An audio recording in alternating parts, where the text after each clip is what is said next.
Good morning, everyone. I'm Harpreet, and in this video session, we are going to discuss a very beautiful poem that is The Thing of Beauty.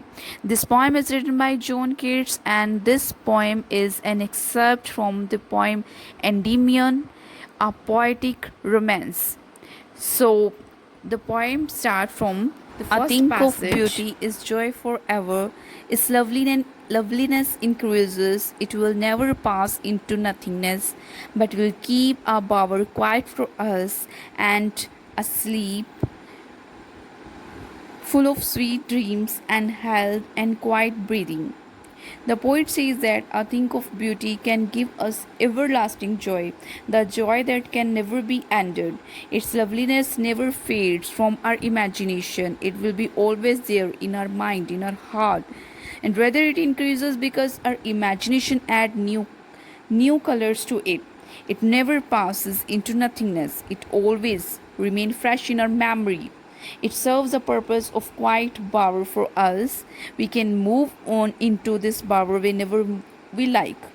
In other words, in moments of sadness, we can recall the beauty of those objects and be happy again. Its memory will lead us to gentle sleep that is full of sweet dreams. It will keep us healthy and always keep us peace. So, a thing of beauty leaves a permanent impression on our mind.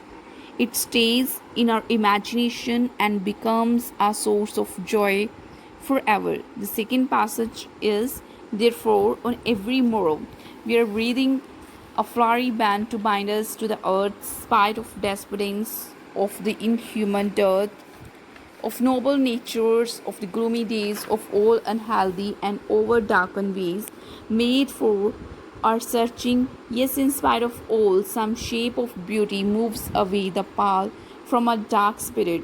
Here, the meaning of morrow means tomorrow, the following day. Breathing means surrounded, in circle. Despondence means depressed, and gloomy means sad. Here, the poet says that it's a beauty alone that keeps us going on this earth. It's a beauty that keeps us moving from one day to the next day. There is so much to grieve in the world that but for the beauty, it would be impossible to live here. There is depression, there is dejection all around the world. There are very few people who have a really noble heart. Man's life is all gloomy. There are many mysterious happenings that man fails to understand in spite of all his attempts. But in spite of all these unhappy things, man continues to live on this earth. The poet says that it's only because of some beautiful things that are there in the world. It's the beauty of these objects that takes away the gloom, the sadness from our heart. The third passage is, such the sun, the moon, trees, old and young, sprouting a shady boon for simple sheep and such are daffodils.